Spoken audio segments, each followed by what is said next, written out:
My name is Kason Charles. I am one of the youngest and the youngest face on the agronomy team. But I believe that everyone here is well aware and well familiar with me by now. Trisha, it's so happy to see you today. It's so nice to see you today. I'm so happy to see you today.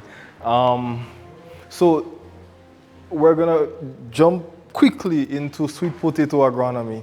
Now let me just let you know I have 12 slides and 6 of those are just pictures. So no one is going to sleep today. I'm not going to bore you. We didn't bring you here to tell you how to plant potatoes, basically. There are just a few nuances of the crop that we would just like to highlight so that when we enter the field, we're armed with a little more information. Like Mr. Noel said, this is not a lecture. We are having a discussion. This is just a simple conversation, basically. This is just like me coming to the extension office and us sitting and discussing what's going on in the field right now. We're just a bit more. So feel free to stop me at any point with your questions and your comments. I hope today that I can learn a lot of things. I do not want to come here today and tell you everything that I know, and no one gives me some more information to go with. So I'm looking forward to a meaningful engagement where we help each other along with information, because we really want to get sweet potato even more on the train, moving even more. Scientific names, we're all familiar. What we would like to highlight is the origin. Sweet potatoes originated from South America. What does that tell us? It tells us that it can manage itself in the cooler climates even, right? So this is helpful, because when we know that watermelon likes came from South Africa's region, it tells us that watermelons can really perform in the warmer climates. So us knowing that we got sweet potatoes from a Southern American type of nice Amazonian type of climate, it tells us that it can do well in our climate, which is very, very similar. Characteristics, why is anything here important? Rooting. Sweet potato is not a deep rooting crop, because in the rainy season, if we push our hands into the soil, we would come back with a handful of roots. Why is that important? It's important because it informs us now how we fertilize and what do we plant, what do we rotate with, basically. Understanding that, it means now that we can steal a chance and put potash on the soil if we don't have a choice. And we would expect that the roots would pull quite a bit of it. Understanding that, we know that we can put our 12-8s on the soil in the crop's life, and it would pull as much from it as possible, right? And also, because it's shallow rooting, it tells us that it can also fight with weeds, because usually the weeds are feeding on top and they're taking everything. So it tells us now that the sweet potato is a crop that can be competitive against weeds if we push it early enough. What do I mean by if we push it early enough? If we fertilize the sweet potato early enough, then it has that strength, that competitive advantage, and it can actually go along. So we understand by now that there are several different skin colors, different flesh colors.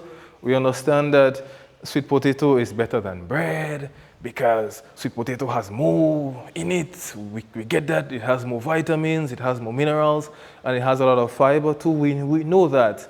And then also, Mr. Augustine helped us understand that with our tomatoes. Mr. Francis, how many funguses, just 5, how many funguses do we have to look forward to for our sweet potato? Sorry, for our tomatoes. Right. We have likely 1.5 funguses that we have to look forward to for sweet potato. We don't have a lot of pests. We don't have all the white flies and this one and that one and this extra weevil and this extra beetle for sweet potatoes. So it's a crop that we can plant and not use as much pesticide. A little while ago, we tried planting Irish potato, and we were treating that Irish potato every week with fungicide. I do not know a single farmer that uses fungicide in their sweet potato. Maybe we have one, but it's not one of the necessary things. So I'm trying to bring home that it's a crop that we don't need to use a lot of chemicals for, which is really, really great. Right, so the planting of the sweet potato, we're looking into agronomy. Now, on paper, if you go on YouTube, it will tell you that you have to do a soil test and site selection and tillage and fertilization and with organic matter and these things, right? But bringing it a little closer to home in Grenada, we understand that it's hard to get a soil test done, right? We have some information that would be available soon, but on a regular Tuesday, it's a little harder to get that information. But we understand, though, that sweet potato likes are closer to acidic soil. And our capital clay loams, our Marybos and our Bylands and our Tuileries and Bacolet, Munich, this nice red clay is that type of higher in acidity kind of soil. So we know that the red soils perform with our sweet potatoes. So we now can we have that information. So even if we don't have everything, we have some information to inform our decisions. We know that because Grenada has a volcanic origin, then the soils will be closer to acidic. So then we know that, okay, well, Grenada would be a very good sweet potato place, right? Right. We know that because the roots of sweet potato is somewhat more shallow, we understand now that crops like pumpkin, which love pushing out a lot of shallow roots, melons, might have a little nuance in its cultivation, because we would understand that the pumpkins would pull a lot from the soil, so we'd have to amend with enough NPK. So we have a lot of information, right? We have a lot of information. It's kind of us now just making our decisions based on. We know that if we're planting in a sort of wettish area, upper capital and these places, that nitrogen would be low, right? Because leaching, nitrates, sort of thing. So then we know that if we're planting sweet potatoes, we'll have to put in a little extra nitrogen in these sort of places, you know? So we have all the information that we need, basically. With fertilizer application and nutrient management, we know the best thing is compost. We know that, we're told that. But in Grenada, we're still struggling to get our finger on the composting in volume per se. And with regard to organic matter, Maryborough has, I think, maybe 7, 8 cattle by now. We never have enough pen manure. So, and that's Little Maryborough. So we understand that it might be a little difficult to get our hands on these sort of things.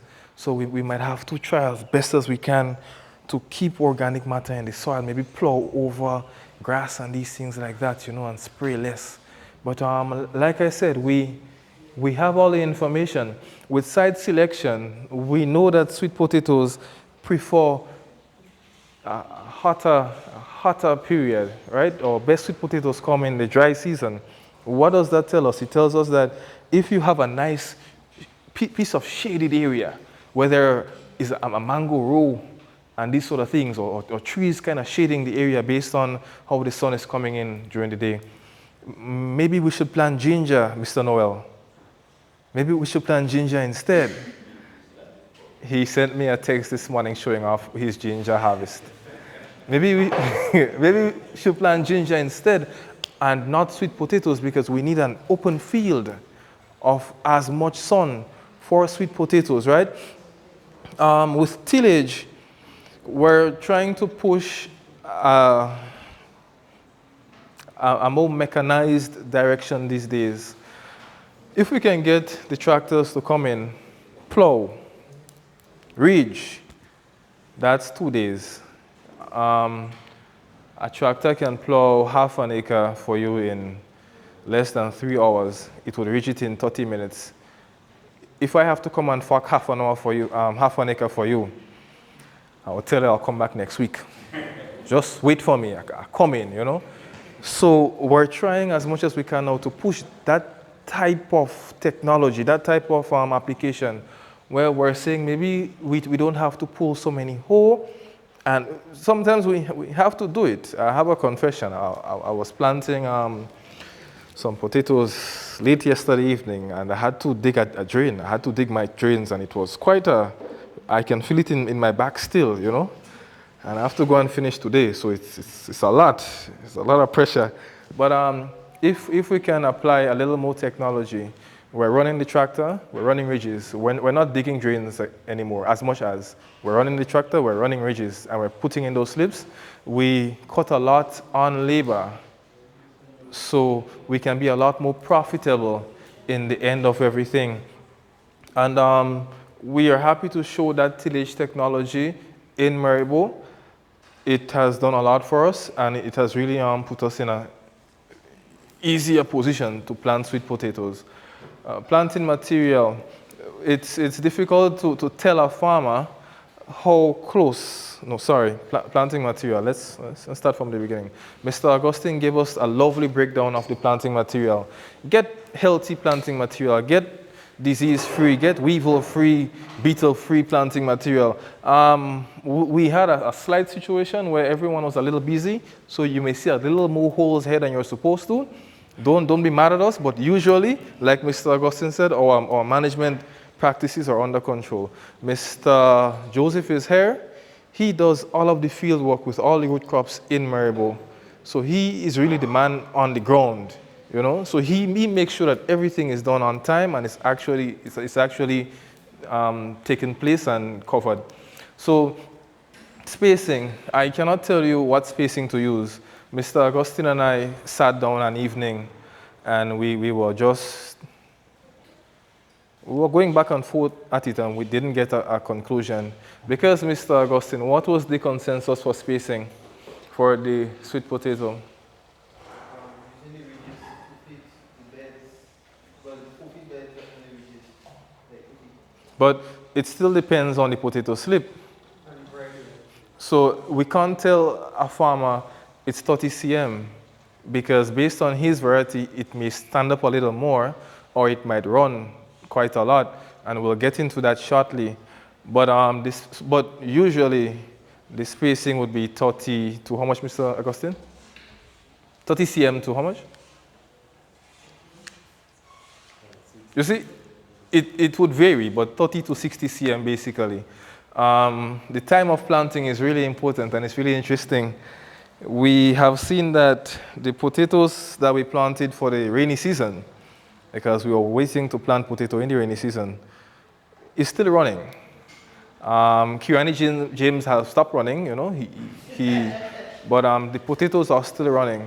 So we're seeing that maybe the rainy season is not the best time for our sweet potato.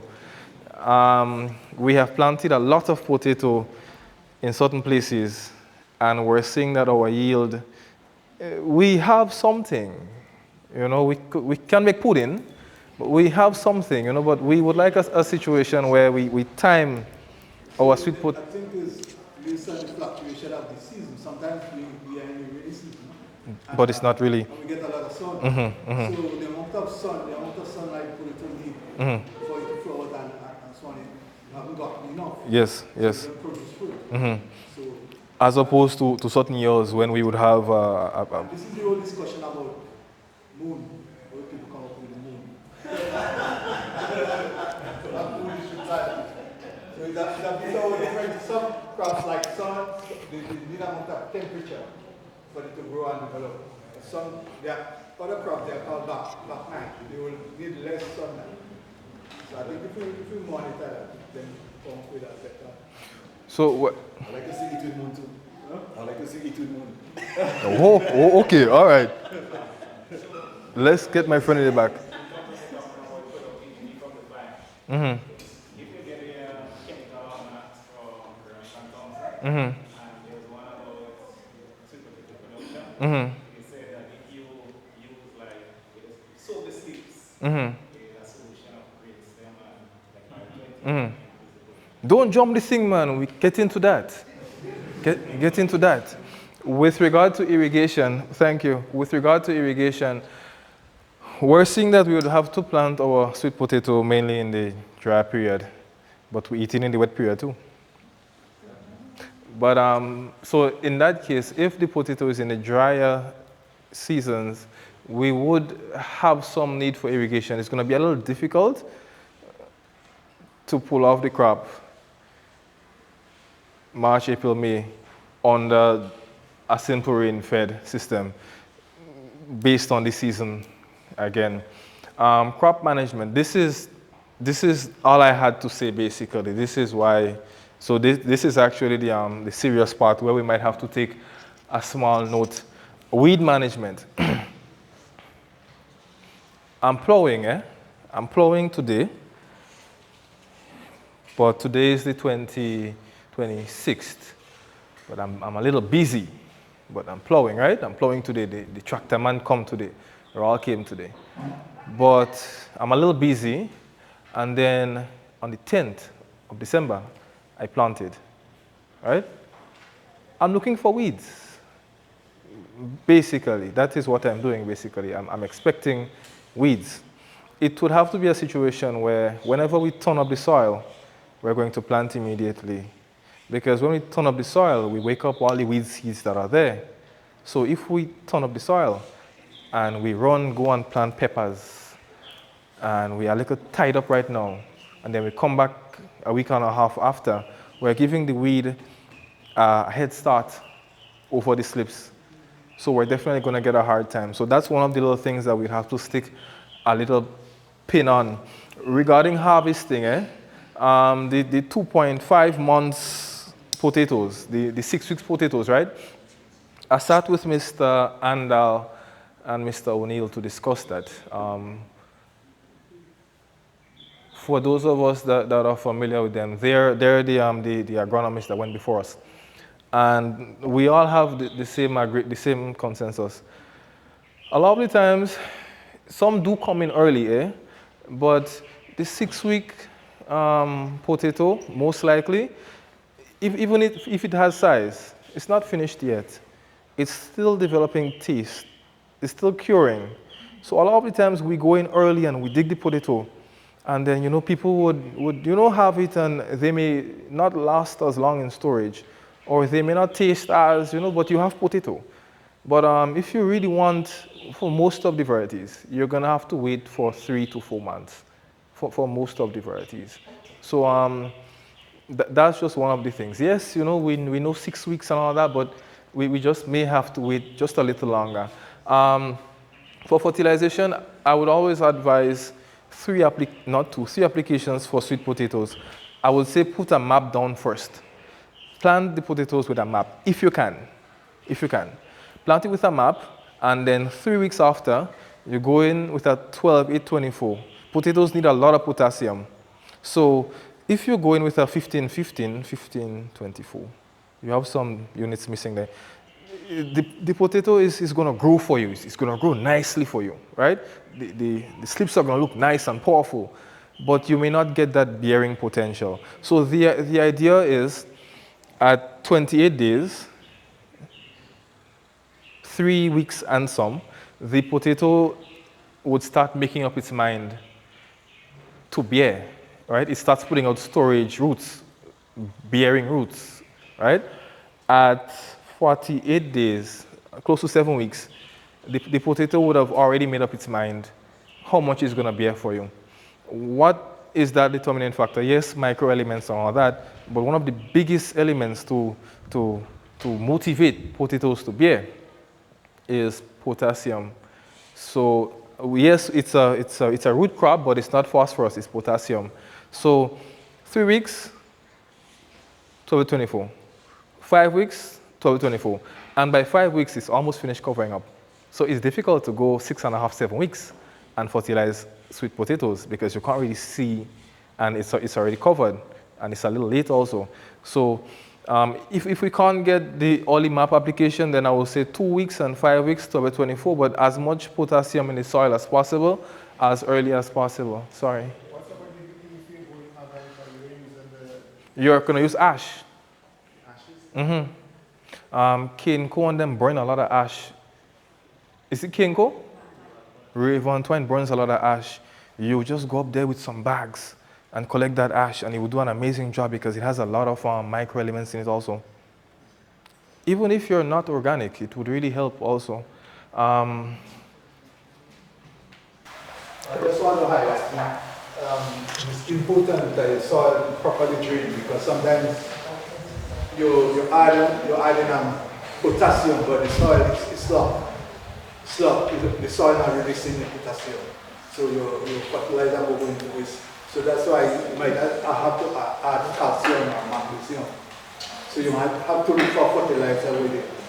M2 2 MgO or thing like that. So you will release the alkaline elements. Thank you so much. Thank you.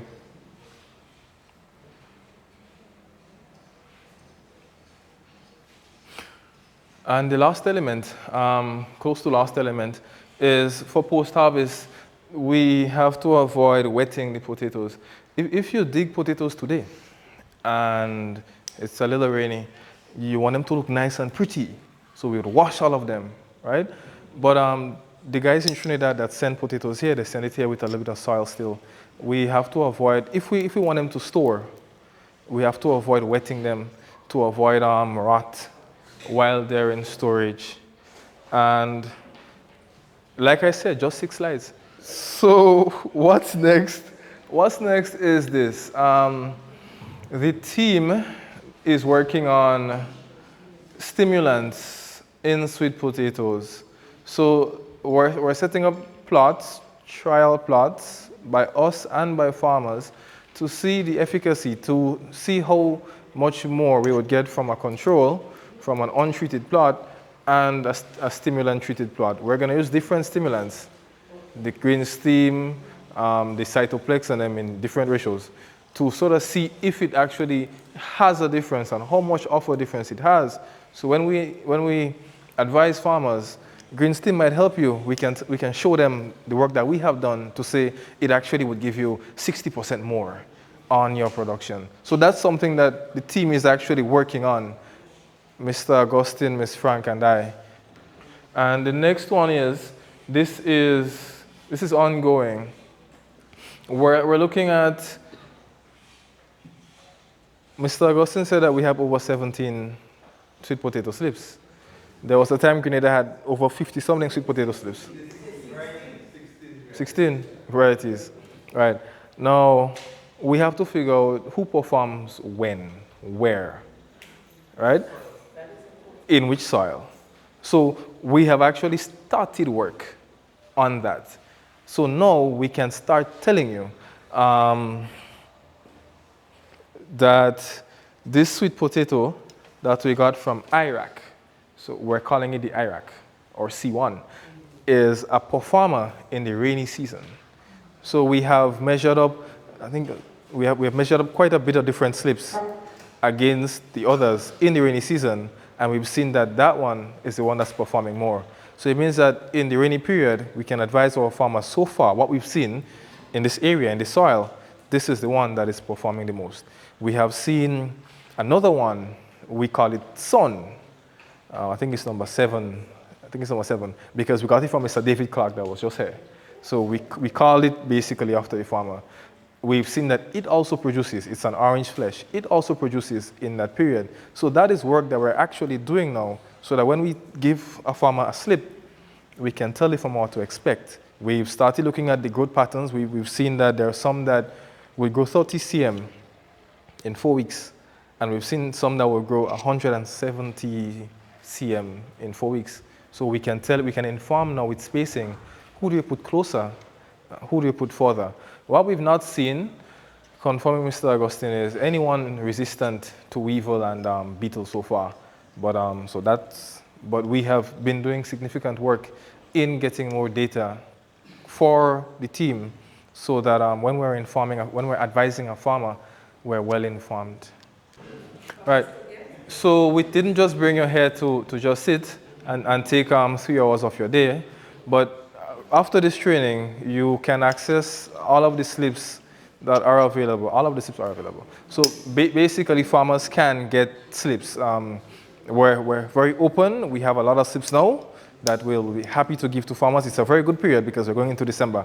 The plants can establish themselves in December, get a little January rain, yeah, a little February rain, and start harvesting. So it's a very, very good time. So everything was properly timed, basically. So yes, the slips are available, and we're getting into that part soon also, but we have a lot of slips with a lot of different characteristics.